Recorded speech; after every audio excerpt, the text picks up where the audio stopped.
Rosal! Hindi nangyari to! Hindi pwedeng mangyari to! Pia! Melania! Melania, tulungan mo ako! Walang iya sila! Hinarvest sila yung organs ko! Tingnan mo! Tingnan mo! Sandali, kumalma ka muna. Kalma! Paano ako kakalma? Tingnan mo yung ginawa nila sa akin! Walang buwag nila yung katawan ko! Bia, makinig ka muna sa akin. Makinig ka muna sa akin. Si Rosel, tinawagan ako. Sabi niya, pumunta daw ako dito para sunduin ka. Si Rosal! Nasaan si Rosal? Rosal! Sandali. Ito. Rosal!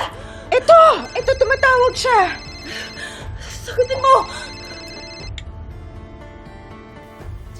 Ano, Via? Kamusta ang pakiramdam mo? Hayop ka, Rosel! Napakawalang yamo! Anong ginawa mo sa akin? Ba't mo ginawa sa akin to? Oh, bakit? Ano bang ginawa ko sa'yo? Anong ginawa? Nagtatanong ka ba? Ang dami-daming dugo! There's blood all over me! Bakit kasi hindi mo muna tingnan yung katawan mo?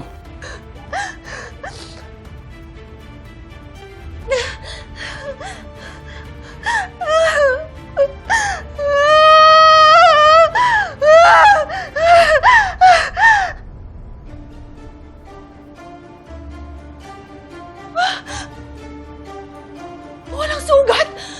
Wala nga. Bakit may dugo? Via, fake yung dugo. Parang food coloring lang eh. Walang iya ka, Rosel! Pinaglaruan mo lang ako! Via, it's a prank!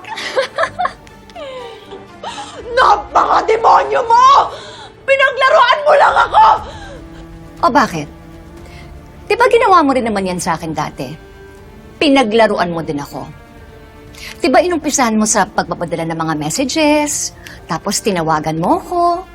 Pagkatapos nun, pinadala mo pa sa akin yung blanket ni Belle, nangako ka na ipapakita mo sa akin yung anak ko. Pero ano ang pinadala mo? Di ba, Manika? Tawang-tawa ka pa nga din sa joke mo eh. Walang iya ka talaga! Sira ang ulo, baliw! Pues, ako naman ngayon ang tatawa. Umpisa pa lang to, Via. Marami pang mangyayari. Kaya kayong dalawa, humanda kayo.